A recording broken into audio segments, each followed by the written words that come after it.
Lemon leaf creation தயாரிப்பில் நீலம் productions, Pa Ranjith வழங்கும் அசோக் செல்வன், சாந்தனு நடிக்கும் ப்ளூ ஸ்டார் ஜனவரி 25 முதல் திரையரங்குகளில்.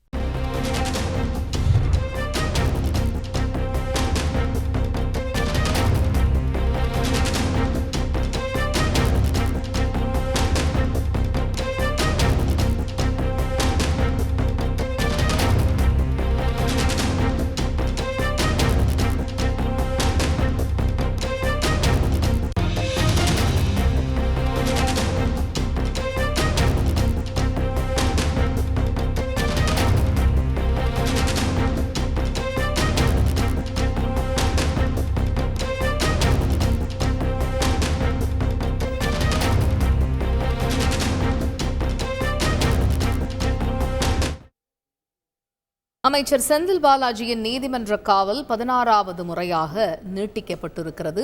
ஜனவரி 29 வரை காவலை நீட்டித்து சென்னை முதன்மை அமர்வு நீதிமன்றம் உத்தரவு பிறப்பித்திருக்கிறது. இது பற்றிய விவரங்களை எமது செய்தியாளர் சுரேஷ் விவரிக்க கேட்போம்.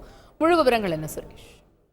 வணக்கம். சட்டவிரோத பணப்பரிமாற்ற தடை சட்ட வழக்கில் கடந்த ஆண்டு ஜூன் மாதம் 14ஆம் தேதி அமைச்சர் செந்தில் பாலாஜி கைது செய்யப்பட்டார்.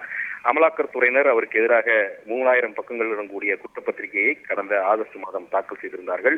இதற்கிடையில் செந்தில் பாலாஜியுடைய நீதிமன்ற காவல் இன்றைக்கு முடிவடைந்ததை அடுத்து புழல் சிறையிலிருந்து காணொலி காட்சி மூலமாக சென்னை முதன்மை அமர்வு நீதிமன்ற நீதிபதி அல்லி முன்பு செந்தில் பாலாஜி ஆஜர்படுத்தப்பட்டார். அவருக்குடைய நீதிமன்ற காவலை ஜனவரி 29ஆம் தேதி வரை நீட்டித்து நீதிபதி உத்தரவிட்டிருக்கிறார். இதன் மூலமாக 16வது முறையாக அமைச்சர் செந்தில் பாலாஜியுடைய நீதிமன்ற காவலானது நீட்டிக்கப்பட்டிருக்கிறது. இதற்கிடையில் இந்த வழக்கில் இன்றைக்கு அவருக்கு எதிராக குற்றச்சாட்டுகள் பதிவு செய்யப்படும் என்று அறிவிக்கப்பட்டிருந்தது.